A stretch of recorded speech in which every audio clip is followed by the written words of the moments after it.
Hello, hello. This is your host, Unique. And Janice. And welcome to the Hiram Connection. Thank you for tuning into week 2, where today our topic will be being authentically you.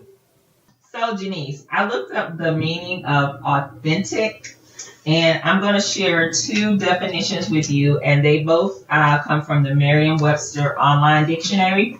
So, being authentic, the first meaning is not false or intimidation, real, actual.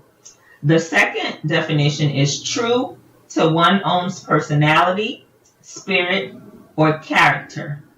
Is sincere and authentic with no pretensions. So with those 2 definitions in mind, Janice, and with the topic for tonight's episode, can you expound upon a little bit about authentic and what that means to you, or authenticity? Well, when we talk about someone being authentic, it just takes me to a place where, have you ever met somebody who is a totally different person than what they portray themselves to be in the beginning of your relationship, or the beginning of you knowing them, whether or not it's a friendship, relationship, partnership, whatever else, and then you start seeing different sides of them?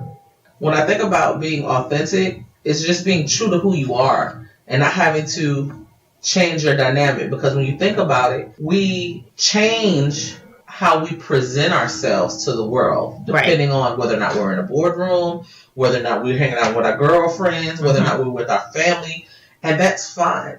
But when we do a total 360 on our characteristics and how we go about dealing with situations on a day-to-day basis, that's when I think we start teetering around that line of not being authentic, not being real, or being true to who you really are. Right. It's like, then the question is, really, who are you? Who are you? So when I look at the definition, those 2 definitions that are shared, I agree with what you've shared. And for me, I would say what that word authentic means is embodying and embracing those characteristics that make you unique. No pun intended. With authenticity, there's no pretense of trying to fit in with the crowd, and it's not trying to be exactly like someone else. You're basically embracing you. What does that mean to you personally? So let's just go a little bit beyond more of what are the top 2 to 3 things being authentic means to you? Well, I think some things that we need to do when you find the authentic you is that you have to be self-aware. You have to be self-aware to who you are. And you have to start by observing yourself.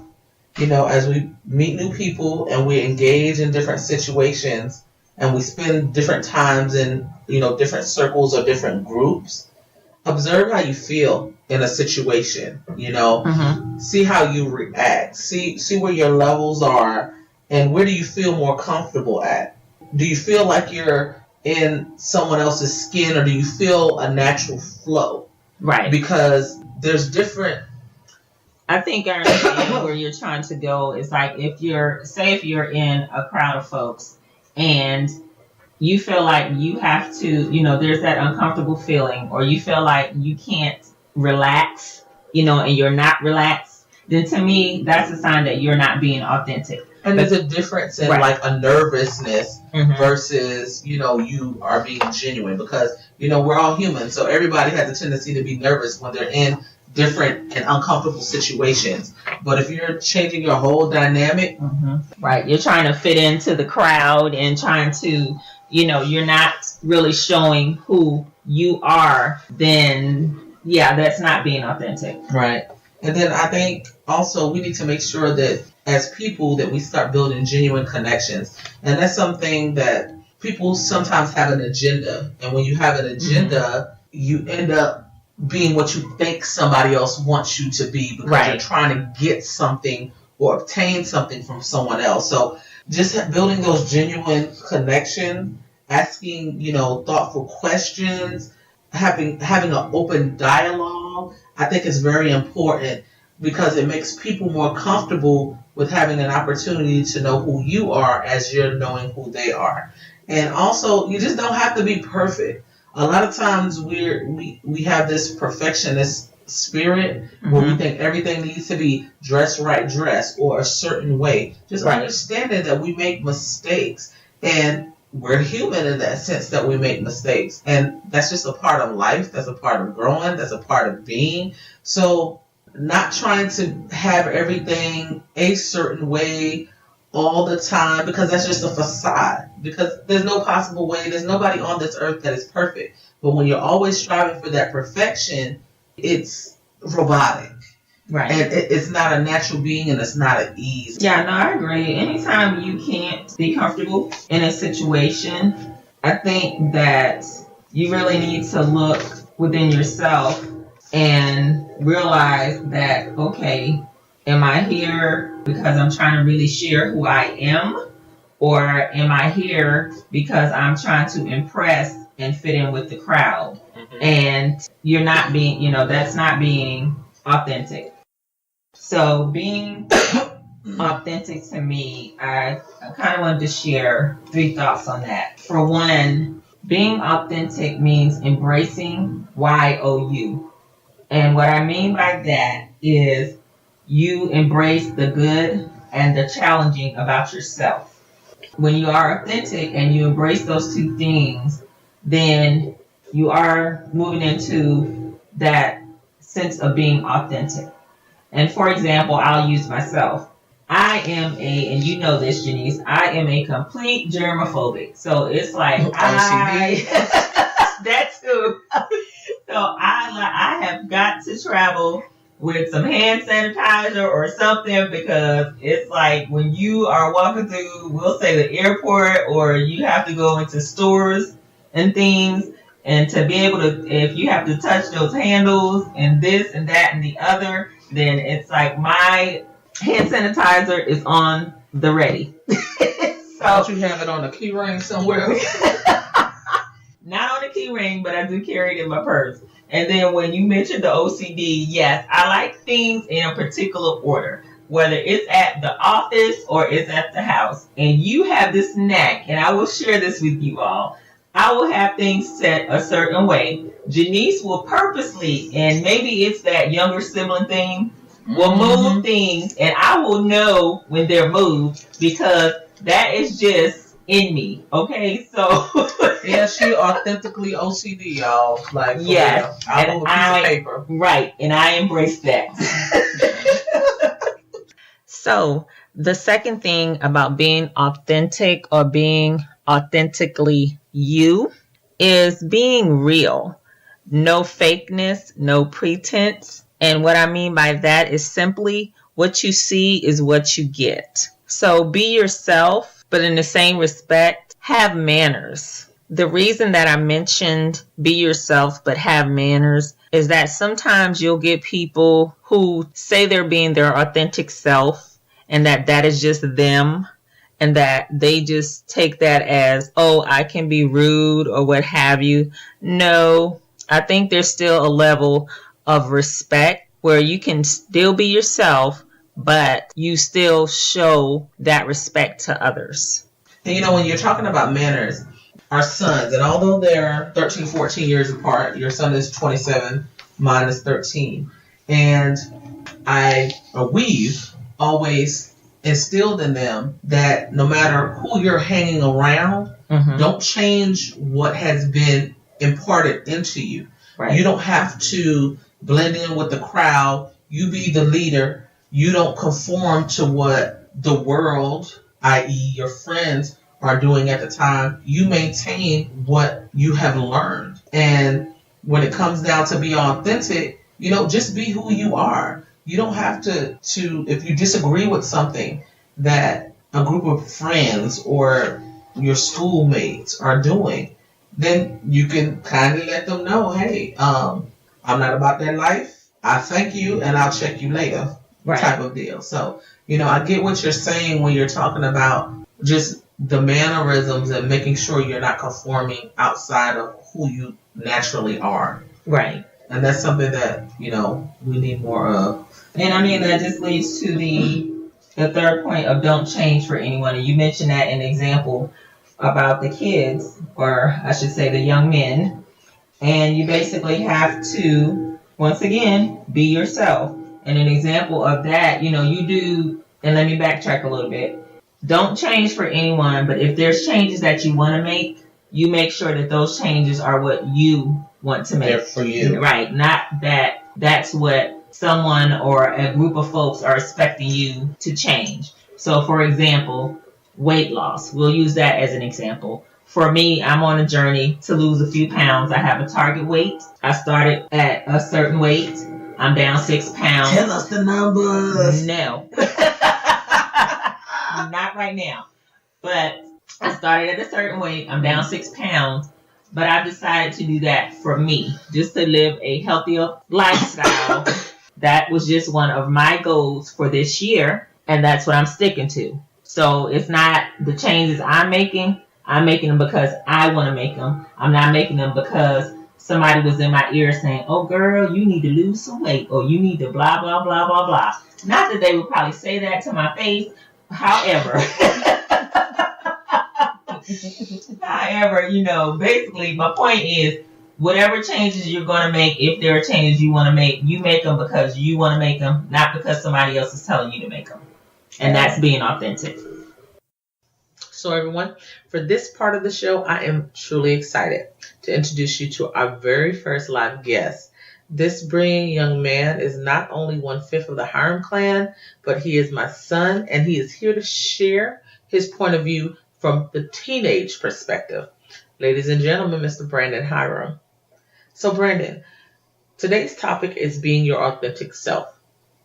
So when you hear the term authenticity, what does that mean to you?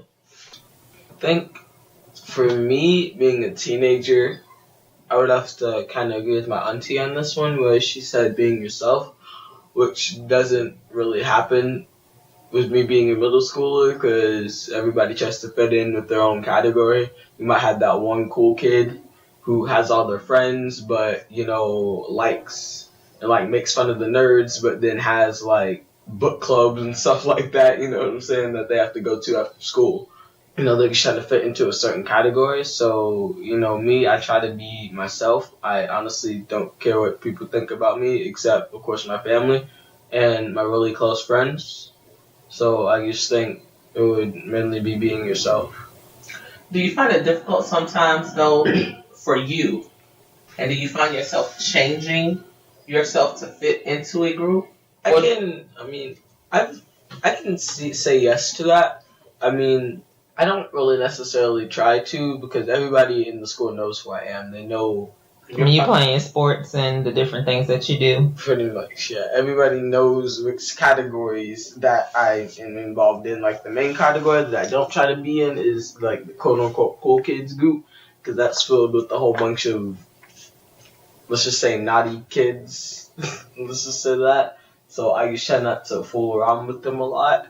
But, when I change from, maybe people would say the nerdy category to, my regular friend category, and then, my best friends to my regular friends, we don't talk about, the same stuff all the time until, we get together in, a huge group. So when I go, one-on-one with certain people, I have to change, especially when I'm talking to girls rather than guys. I have to change up that method definitely because, I'm a guy. So when I'm not gonna be gossiping about what Brandy is wearing to school the next day, you know what I'm saying? So it's kind of my. They still talk about that stuff in school. Yeah. But you don't find yourself creating another character or anything else. Brandon is just Brandon, and it's like a take it or leave it type of deal. Pretty much, yeah. Now, do you see anybody that you associate with or any of your friends? They do a total 360 on who they are when they're going or floating in between groups? Say yes to that because, I'm not going to name any names, but there's, this hilariously funny kid at our school. He's cool. He can hang out. He's kind of like me. He can transition to pretty much any category. But for him, he likes to hang around with the cool kids, quote-unquote, most of the time. So it's when he's So when he's with the cool kids, he acts one way, and then when he goes to the different group of kids, then it's like his personality changes so he can fit into that group, basically. So he's like a chameleon. Pretty much, yeah, you can say that, yeah. Thanks for joining us tonight, Brandon. We truly enjoyed your insight from the teenager's perspective of being your authentic self. That now brings us to the close of the first half of the Hiram Connection. We're going to take a quick break, and we'll be right back.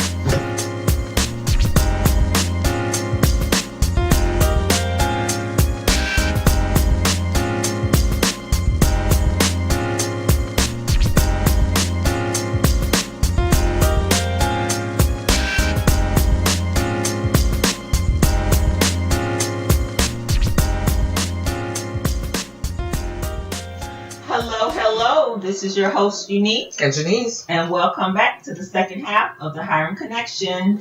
Today we're talking about being your true, authentic self. And just to continue on with our conversation, I do have a question for you. Being trapped in other people's expectations of you, do you find that sometimes being labeled can be, or the fear of being labeled, is one of the reasons why people aren't who they truly are? I would agree with that. I would say yes, just because, especially I think when you're younger and you're trying to find your direction of where you want to go in life, and you have such, I think we touched on this a little bit in our first episode, and just having that noise, and it's like, oh, you're supposed to do this, you're supposed to do that, you're supposed to be this type of person. No, you can't do that.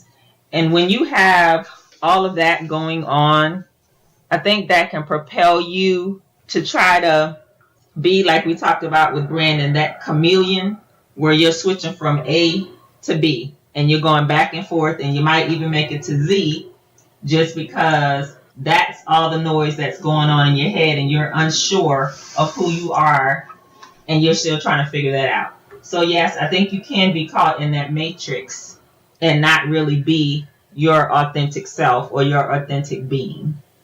When I hear people talking about being authentic or being true to who you are, anybody who really knows me knows by nature I am a true introvert. I really do not like people. Anybody who has ever met me, you're laughing, but true. It's true. I have always said I don't like people. Since I remember being 4 years old, I wanted to be in charge of the little people. I wanted to be in charge of the kids. And that's where my love is. It's always been with children. Right. But what ends up happening is that you have to grow up. So being an adult, I had a real difficult time with, I guess, morphing in to knowing who I truly was. And it took me until I was about 30 years old to get comfortable in my skin. Because when you have a love for children, at times you have a really, what could be perceived as a childish demeanor, which isn't the case. I just feel like I'm very fun-loving and energetic, and I didn't know how to morph and relate that. So my authenticity was a childlike, behavior, and some people didn't know how to deal with that. So what I found myself doing is being more stoic or more nonchalant, not showing that much of an emotional connection with people, and it could be read as different. Not different in a positive way, but different in a negative way. And so people weren't seeing me as being genuine. Right. Or wasn't being 100%, meaning, oh, she's just stuck up, or she's just this or that. And that just wasn't the case. It's just that I really wasn't comfortable in the environments that I was in. I wasn't comfortable in an adult setting. I wasn't comfortable, having certain conversations that people were having. So I just found myself just shutting into my own introverted self. And that's how I went about, my early teens, late teens, 20s, and 30s until I realized, hey, there's nothing wrong with who I truly am. It's all right. I'm a pretty cool chick, I feel. And those who really know me, right, those who have been integrated into, our flock, our family, and who has spent time with us, who has gotten to know me and more in depth, knows that there's different layers to the onion, quote unquote. And I think that people's authenticity can be sometimes misread. Right. Because we're afraid, or I know I was, of being portrayed as something different that I wasn't, or not being understood, or not being able to fit in. Yeah, no, and I can actually get that, and I can relate that, and making it, since you used a more personal example, I'll say me as being the eldest sibling, sometimes I felt like there was just so much pressure put on me, because it was like, oh, you need to act a certain way. You're the eldest. This needs to go this way, that, or the other. You need to behave this way. And so that put so much pressure on me, because it was like, okay, well, I can't act this way, or I can't do this because this is what expected of me. This is what the old guard says. And that can be a lot, especially when you're trying to find your way and there's certain things that you like. For me, I love NASCAR. A lot of people, when they found that out, they was like, you like what? That is not a sport that you should like. That's not even a sport. It's like, yes, it is a sport. And you driving around? Correct. Like over 200 miles an hour or circle. Such.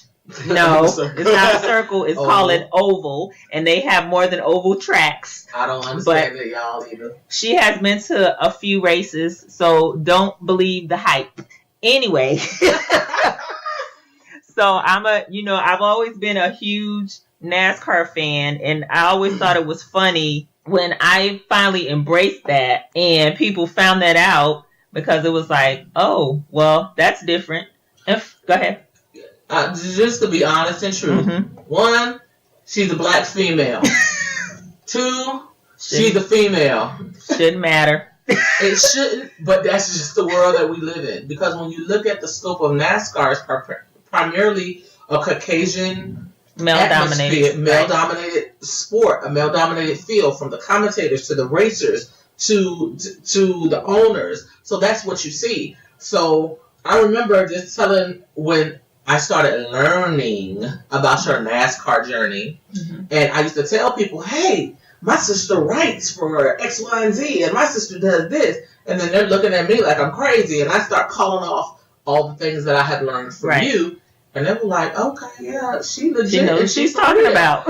And so, yeah, looking at you, we wouldn't think NASCAR. Right. I'm sorry. Continue. No, and that's fine. And that's kind of just one, another example outside of the pressure that was put on as being, that eldest sibling, but then to go to liking, a sport and embracing that and having the opportunity to write, for the number of years that I did from a fan perspective, and also to do some journalism work. That for me was finally coming into my own and embracing who I was. And that's just one of the many, many examples of authenticity. So for me, it's like, deal with it. I like the sport. It's a sport. You can argue all you want to. Bam. But that is just one layer of unique. And just like, there can also be the point of, oh, well, why is she so serious? Because, when it comes to certain things, I can be a little intense, and I know that. But that's because in certain situations, I feel like you have to deal with things from a serious manner. And then there's the other side of me that is just as silly as I want to be. And those that are in my close circle, they get to experience that. I don't show that to everybody. Why? It's not because I'm not being authentic, but it's because, one, I may not feel comfortable with you. Two, I just may not want to be bothered with you. So it's just, that's the way it is. So, Janice, you know that I like quotes quite a bit. And I found a quote that I feel that is very relevant to the conversation today, and I wanted to share that with our listeners. And basically it says, authenticity is the daily practice of letting go of who we think we're supposed to be and embracing who we are. And that's by Brené Brown. And she's a TED Talk speaker. And I just thought it was so appropriate with that quote because it speaks volumes to what we're talking about in regards to being your authentic self and embracing that authentic person that YOU are. You know what you need? That's a very valuable and life-changing lesson. And I believe that if that's implemented in our day-to-day life and we are self-assured and just comfortable in the skin that we're in, our potential is just limitless. So everyone, on that note, thank you so much for tuning into the Hiram Connection to hear what we have to discuss about being the authentic you. Join us next week where there will be a new topic. And as we always say, it's real, sisters. Real talk. Thank you so much for tuning in tonight. Have a great one. And we'll see you later. Bye. The Hiram Connection is all over social media. We are currently on Facebook, Instagram, Twitter, and YouTube. We would like to thank those who are already following us and encourage those who are getting to know us through this podcast to connect with us because we are very interactive on social media.